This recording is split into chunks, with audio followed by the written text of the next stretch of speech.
Today we're doing a lesson 4.3, multiplication with decimals and whole numbers today. Our goal is to be able to use place value to multiply a decimal and a whole number together.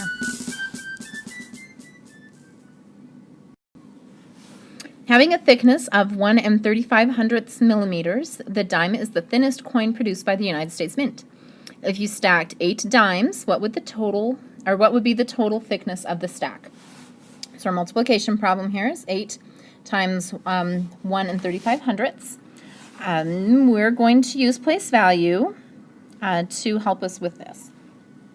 First, I'm going to set up my problem kind of like normal. I'm going to go ahead and put 1 35/100 on the top and then multiply it by 8. The reason why I'm putting this on top, I think usually we're used to putting the biggest number on top. I know that this is smaller. 1 35/100 is smaller than 8. But when I'm multiplying with decimals, I also kind of look to see what my longest, like how many digits my numbers have. Okay? So that's why I've got it stacked that way. Next, I'm going to use place value to make this be a whole number on top. So to do that, I'm going to multiply by 100. That's a multiply sign. And that makes that be 135. Okay, so I've multiplied that. I'm going to leave my 8 the same. My answer, then I know, will also be multiplied by 100. All right, so I'm going to go ahead and figure this out just by multiplying, just regular. Okay, so I get 1,080 when I multiply that. Now, I know that's not my answer because I'm only multiplying really 1 times 8, so it should be a little bit closer to that. Because I multiplied by 100, my answer is also 100 times as much as what it should be, so I need to take that back down. So I'm going to actually multiply now by 100th and multiply my answer also by 100th. Meaning that, I'm going to do my work down here, I've run out of room, meaning that my factors back to 1 35/100 times 8, that's an 8, and then my product also is multiplied by 100th. Remember my decimal bumps makes that be right there. So my answer for this then is my thickness is 10 8/10 or 80/100 millimeters. Okay, so that's my answer. Let's think about that process now. We multiplied by 100, one of our factors, to make it be a whole number. We had to multiply it by 1/100th to get it back to the original amount. We did the same thing for our products. We knew we'd have to multiply the product, whatever product this would be, by 100 to make it that. We multiply it by 100th to bring it back to what it is supposed to be. So this part and this part, it's kind of like it's undoing itself. This is where our work is taking place. This part and this part is helping us take care of our decimal placement. All right, let's answer these questions here. How do we know that the product of 8 times 1 35/100 is greater than 8? This is how I know.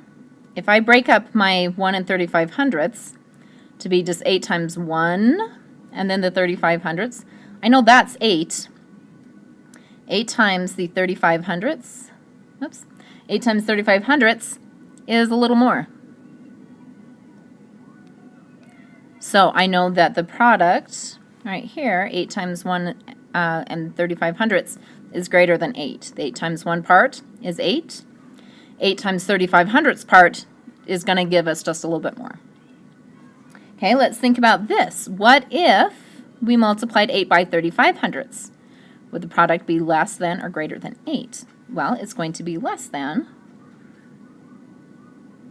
Kind of for the reason that we said up here is 8 times 35/100 is not going to be equal to 1. So we know that that will be less than that. That's a little bit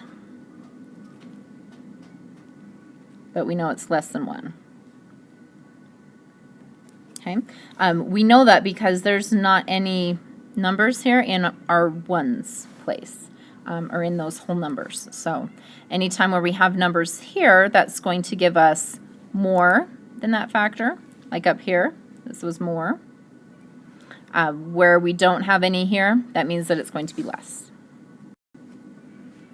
Okay, let's do some practicing with that method. I'm going to set up my 6 and 81/100ths times 7. First thing I want to do is I want to make my 6 and 81/100ths be a whole number. To do that, I need to multiply by 100. Now, I know I need to multiply by 100 because I'm thinking of my decimal bumps. If I multiply that by 100, that's going to bump my decimal 2 places to be 681. My 7 remains the same. I'm also keeping in mind my answer, my product, will also be multiplied by 100. I'm going to go ahead and multiply 47. Okay, so I have 4,767. Now that's not complete yet. I need to undo this, and the way that I undo that is multiply it by 100th. Notice the pattern here. This was multiplying by 100. I'm undoing it by multiplying by 100th. So there's a pattern there, so use that to help you. My product will also be multiplied by 100th. So I will have this and this. Don't need to multiply again. My digits stay the same, but my decimal will be bumped over 2 places. So my answer will be 47/67, like that. Let's look at the next one. 3 7/10 times 2.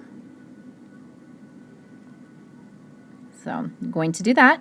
This time I only need to multiply by 10. I only need 1 decimal bump to get that over, so that's just going to be 10. My product will also be multiplied by 10. So now I have 37 times 2. Go ahead and figure that out.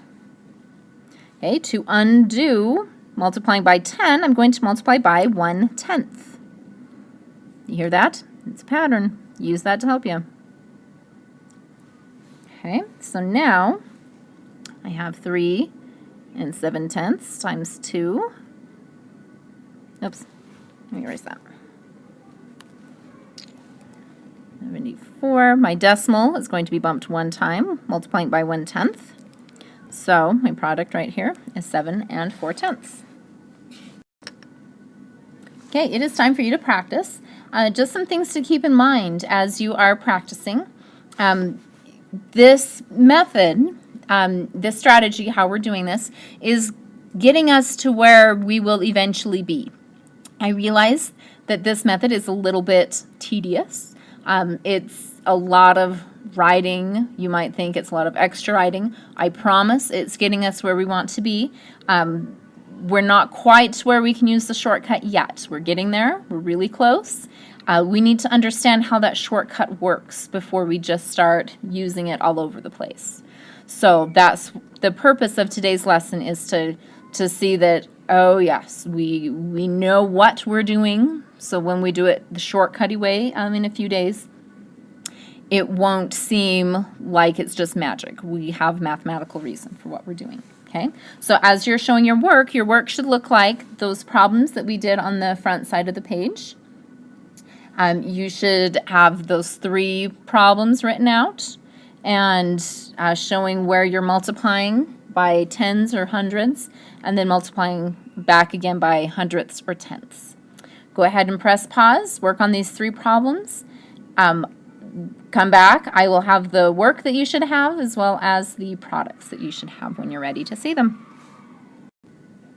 Okay, our first product ends up being 96 7/10 or 70/100, either way. Your work should look similar to this work right here. Okay, our second product is 49 2/10, and your work should look similar to this. Notice that we just needed to multiply by the 10 to make that decimal bump over 1 place, and then we undo that by multiplying by 1/10. Okay, and our last product is 18 and 96 hundredths. And then our work should look something like this.